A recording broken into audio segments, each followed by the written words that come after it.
Bienvenidos todos a esta charla que trataremos todos los principios básicos relacionados con la microscopía electrónica de barrido. Mi nombre es Víctor Rejón y estamos para servirles en el Departamento de Física Aplicada, en el Laboratorio Nacional de Nano y Biomateriales. Les compartimos que nuestro laboratorio es un laboratorio certificado con la norma ISO 9001-2015 y esto garantiza los sistemas de gestión de la calidad de nuestros servicios. El objetivo de esta charla consiste en que el usuario adquirirá los conceptos básicos que le permitan decidir junto con el operador el tipo de imagen de alta calidad que requiera y la zona de análisis de su respectiva muestra. El contenido es una introducción a la microscopía electrónica de barrido. Veremos las dos modalidades básicas que poseemos en la ANBIO, que es la de emisión termoiónica y la de emisión de campo. Veremos también cómo utilizar la espectroscopía de dispersión de energía de rayos X para caracterizar y cuantificar, semi-cuantificar los elementos que se encuentren en la zona de análisis de la muestra. Veremos algunas aplicaciones importantes, variadas, biológicas, estado sólido y relacionadas con algunas rocas, y veremos algo de la caracterización de algunos materiales como puede ser una cal en polvo. Y también daremos la información relativa a cómo acceder al servicio de nuestros microscopios electrónicos. Abordemos la introducción a la microscopía electrónica de barrido. La formación básica de la imagen con el barrido de haz de electrones. ¿En qué consiste? Bueno, partamos del hecho de que tenemos un haz de electrones con una energía suficiente tal que impacta la superficie de la muestra, y este haz, al impactar, genera productos. Estos productos son detectados mediante un específico detector cuya señal es amplificada, y junto con la posición del punto de impacto del haz, junto con esta información que lo da un generador de señales, un generador de barrido, de tal modo que en la pantalla o display el detector va a modular la intensidad de este píxel desde lo que es negro hasta el blanco, pasando por toda la gama de grises según el nivel de detección que se haya dado. Esta es la forma elemental y básica en la cual un haz de electrones, al impactar y junto con la instrumentación asociada, es posible reconstruir con esos niveles de gris en la pantalla lo que es la superficie, la topografía del material en estudio. Es así de básico. ¿Cómo se genera el haz de electrones? Esta es una parte interesante, y lo cual nos ayuda a distinguir y a decidir qué tipo de microscopio nos interesa utilizar para analizar nuestras muestras. Es importante saber que algunos modelos ya antiguitos, ni tan antiguos, sino ahora se puede decir que son económicos, los microscopios electrónicos de barrido, pues si tiene un generador de haz de electrones basado en un filamento de tungsteno, seguramente es un cañón de electrones basado en lo que se conoce el fenómeno de termoiónico. ¿Cómo es? Bueno, tienes un filamento, tienes una fuente de poder, la haces pasar corriente a ese filamento, se eleva la temperatura a miles de grados Kelvin, y al hacer esto, y estando al vacío, en el entorno del filamento se van a formar una nube electrónica, el cual, al ser atraídos por un electrodo, que se llama en este caso Wendel electrodo, ese atrae los electrones y crea un flujo, sacando del filamento esos electrones, y posteriormente son acelerados por medio del electrodo que se llama ánodo, y de esa manera se forma un flujo, un haz de electrones. Claro, el principio aquí, termoiónico, consiste fundamentalmente en calentar un filamento, en este caso de tungsteno. Por el otro lado, al lado derecho tenemos el otro método de generar ese haz de electrones. En este caso, no es exactamente un filamento lo que se utiliza, sino una punta. Claro, está montada en un alambre. Ese alambre es de un material especial. Y también se le hace pasar corriente, pero no tanta como en el caso del termoiónico. Pero sí, genera cierto calor. Y a través de la puntadora es donde se aplica un diferencial de voltaje, lo que es el campo eléctrico, ¿verdad? Por eso se llama, de ahí viene la palabra emisión de campo. De a esa punta son extraídos los electrones y posteriormente acelerados a través del electrodo de aceleración. Y de ahí se generan haz. ¿Cuál es la diferencia fundamental entre los dos? Es que la de emisión de campo genera un haz mucho más delgado, más fino que el de cañón por efecto termoiónico. Claro, mientras más grueso sea el haz de electrones, pues menor resolución, más fino, mayor resolución. Entonces, esa es la ventaja de saber si el microscopio electrónico es de emisión de campo o es de emisión termoiónica. Nos ayudaría a decidir, dependiendo de nuestra muestra, si necesitamos alta resolución, bueno, pues vamos por la de emisión de campo. No necesitamos alta resolución, bueno, pues nos sirve el microscopio electrónico barrido de emisión termoiónica. Bueno, una vez que tenemos el haz de electrones generado, pues en la parte izquierda de esta lámina podemos ver una columna. Esa columna, en la parte superior, estaría el generador de haz de electrones, y posteriormente, más hacia abajo, bajando, tenemos una lente condensadora, una lente electromagnética, que nos va a ayudar a hacer más concentrado ese haz, ¿verdad? Más delgadito. Y después más abajo tenemos las bobinas de barrido, ¿verdad? En lo que vamos a mover hacia izquierda, derecha, atrás, adelante, el haz. Y más abajito tenemos la lente objetiva. Esta es la que nos va a corregir algunos efectos o distorsiones que tenga el haz, que puede ser como el astigmatismo, haciéndolo redondo, tan redondo como sea posible. Para eso hay calibradores, ¿no? Muestras de calibración para saber si estás bien en cuanto a las distorsiones que pudiera eventualmente tener el haz de electrones. Y al impactar a la muestra, pues ya hablamos de ello, ¿no? Se generan productos que más adelante veremos. Ahí está el display.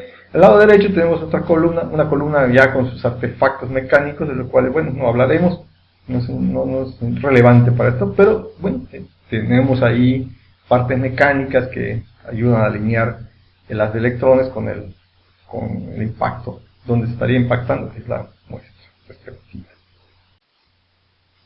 Lo que nos interesa es saber qué pasa cuando el haz de electrones, que al cual le llamamos el haz primario, impacta la superficie de la muestra. Bueno, genera ese impacto energético, genera varios productos o subproductos: catodoluminiscencia, emisión de rayos X en varias clases, electrones retrodispersados o electrones rebotados del haz primario, pega la muestra, pegan los átomos, pega en algún lado de la composición de los elementos que tiene ahí la muestra y salen rebotados de alguna manera, con cierta intensidad también, con cierto ángulo, entonces poniendo bueno, etcétera. Y luego entonces también tenemos como productos los electrones Auger y los electrones secundarios, y tenemos también, cuando la muestra es suficientemente delgada, también puede atravesar ese haz de electrones a la muestra y se llaman electrones transmitidos. También se puede disponer de una señal de los electrones que absorbió la muestra. Entonces estos productos, ¿no?, tienen diversos sensores para ser detectados, amplificados, procesados y formar de alguna manera alguna imagen. Bueno, veamos con mayor detalle esos productos. Cuando el haz primario pega a la muestra, resulta que los electrones secundarios provienen principalmente de los primeros nanómetros que están cercanos a la superficie. claro, esos electrones que se llaman secundarios provienen del impacto de un electrón al pegarle a otro electrón, pero ese electrón se está orbitando en el átomo. Entonces cuando le pega el electrón primario a ese electrón, puede salir hacia el vacío y ser detectado. Entonces el primario es el que le pega y el secundario es el que sale del átomo. Entonces por eso se le llama secundario, porque es otro electrón que no es el primario. Proviene principalmente de los átomos o de la materia en la cual estamos incidiendo con el haz primario. Luego entonces también tenemos el otro tipo de electrón, que es el electrón retrodispersado o rebotado, ¿verdad? ¿Cómo rebota? Bueno, tú dices el haz primario, llega, ¿verdad?, a la superficie, se encuentra, así como se pueden encontrar algunos átomos, se lo puede encontrar en los primeros niveles, en las primeras capas, y se puede encontrar en el segundo, tercera, cuarta, de donde se encuentre, ¿verdad? Depende hasta dónde logre atravesar ese electrón, encontrando vacíos hasta que se encuentre un átomo y de ahí rebote y eventualmente pudiera encontrar un camino de salida. No necesariamente puede estar pegándole y rebotando de átomo en átomo y ahí se queda para siempre y se absorbe y pierde energía, ¿no? Pero existe la probabilidad de que, bueno, rebota del primer átomo, puede ser que otro electrón vaya hasta el segundo nivel de otro átomo más abajo y así te vas hasta abajo. Y puede ser que encuentre un camino de salida. Entonces, como existe la posibilidad, dicen que los que saben y han medido estas cosas, ¿verdad?, que puede estar entre los primeros 10 a 100 nanómetros de profundidad de la superficie donde impactó el haz de electrones primarios. Bueno, también estos impactos, ¿verdad?, que hemos hablado, al desalojar un electrón secundario, pues existe la posibilidad de que ese electrón de otro nivel se relaje y ocupe ese espacio, y ese relajamiento produce un fotón de rayos X característico de ese átomo, ¿verdad?, de ese elemento. Entonces también es útil. Estos tres productos son de nuestro interés porque lo trabajamos, tenemos los sensores en los dos microscopios que poseemos, que veremos más adelante. Tenemos dos notitas que son muy importantes.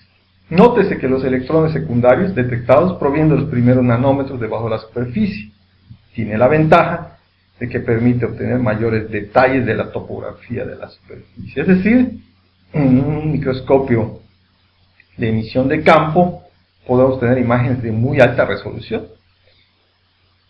Y por otro lado, mientras que los electrones retrodispersados o rebotados provienen de una mayor profundidad, tiene una ventaja, permite correlacionar, como veremos más adelante, la imagen obtenida con la masa la masa elemental que compone esa muestra, ¿no?, que está metido en esa muestra.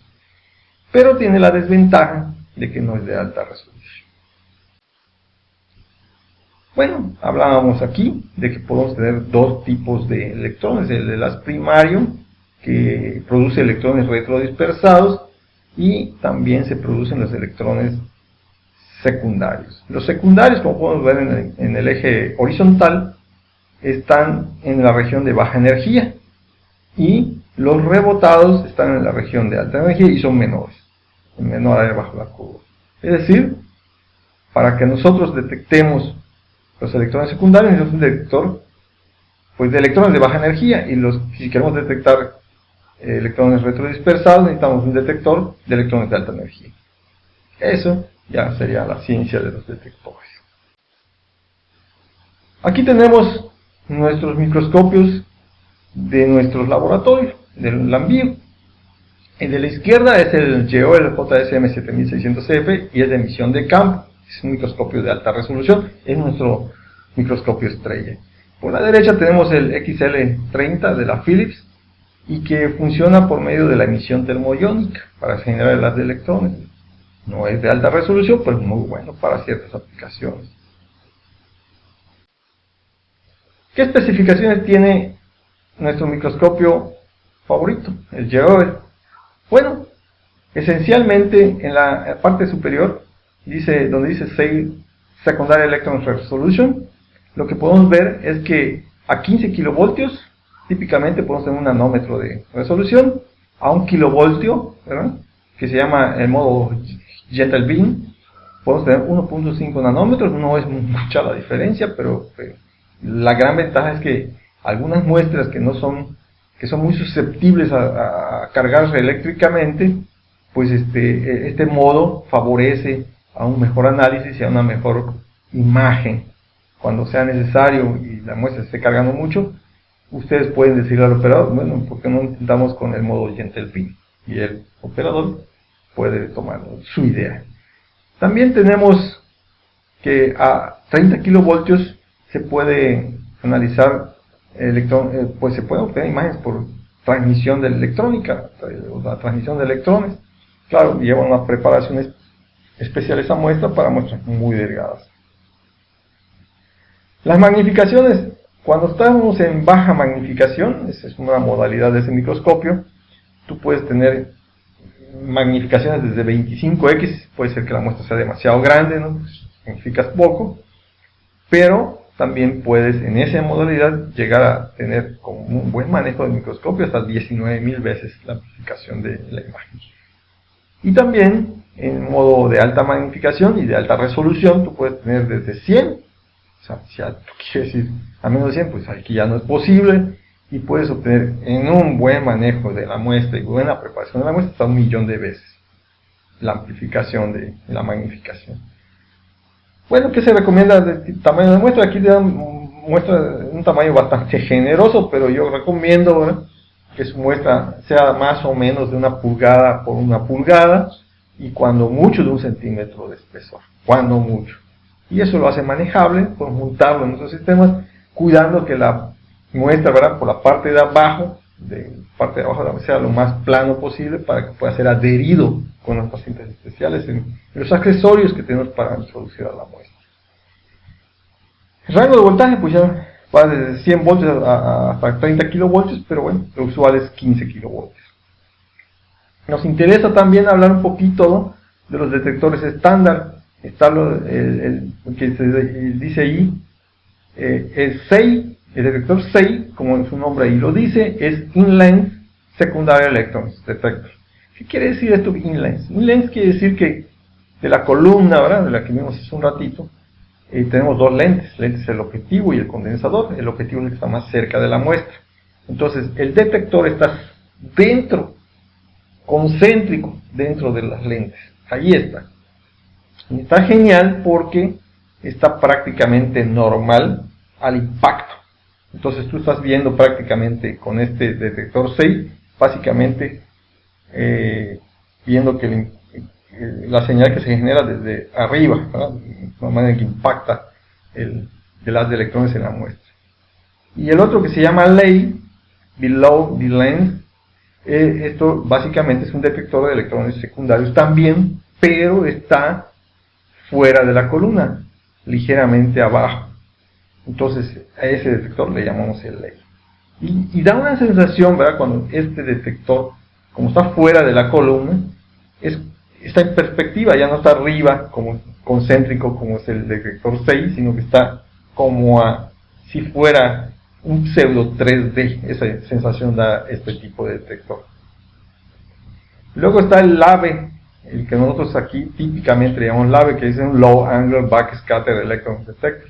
Es un detector de electrones retrodispersados, un detector de alta energía, de electrones de alta energía, lo cual nos permite trabajar, ¿verdad?, una imagen que puede, este tipo de detector, digamos que los electrones retrodispersados dan información en donde a mayor intensidad, mayor correlación con mayor masa del átomo del cual rebotó nuestros electrones retrodispersados. Entonces esta correlación, ¿no?, nos da una idea de que a mayor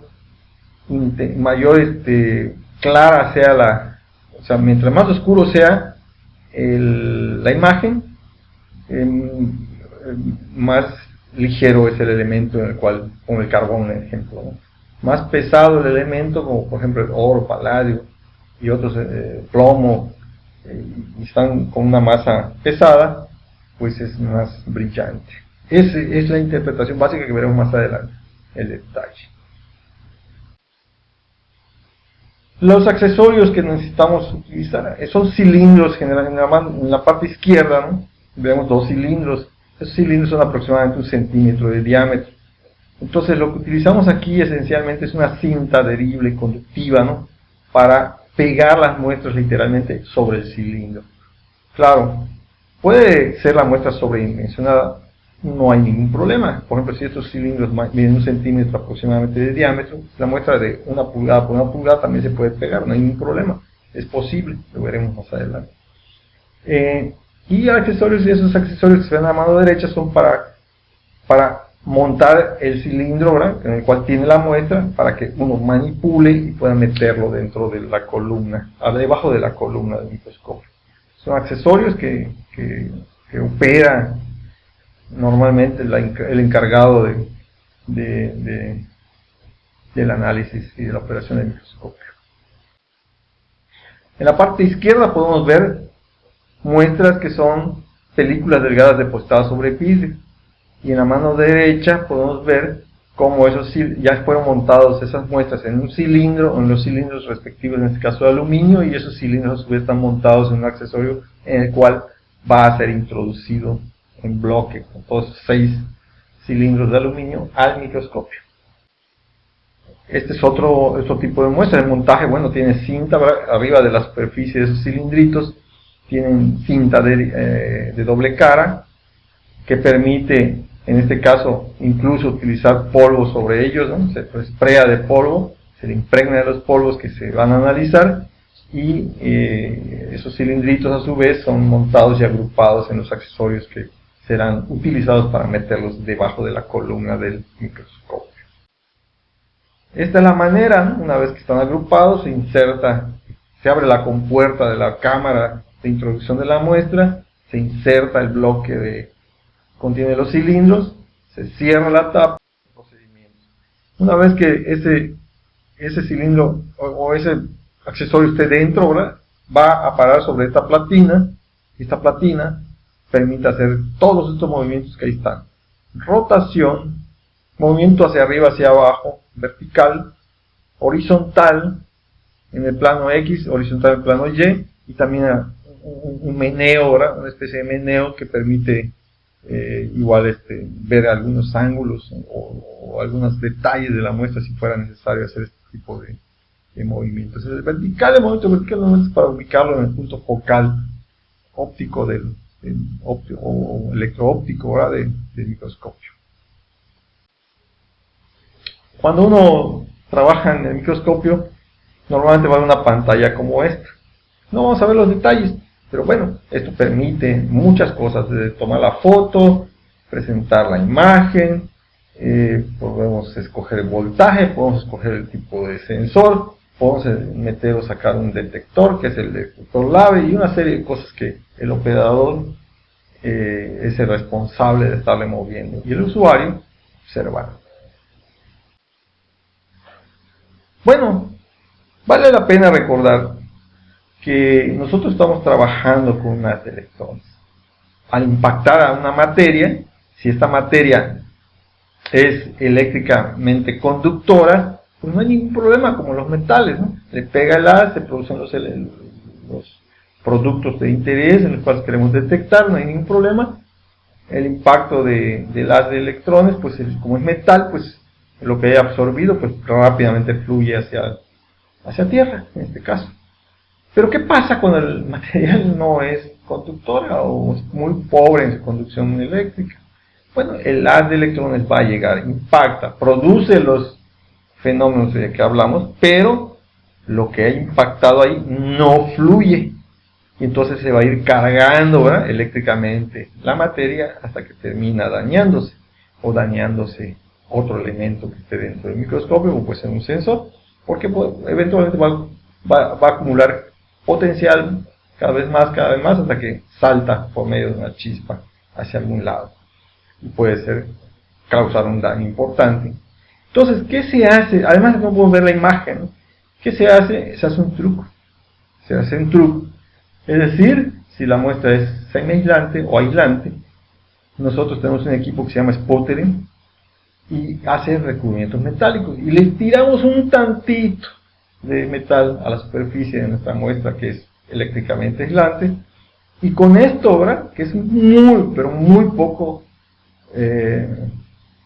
es una capita metálica que nos va a permitir dos cosas. Primero, que las de electrones no se carguen en nuestra muestra, y segundo, esto nos va a permitir también ver la topografía con una imagen increíblemente bella.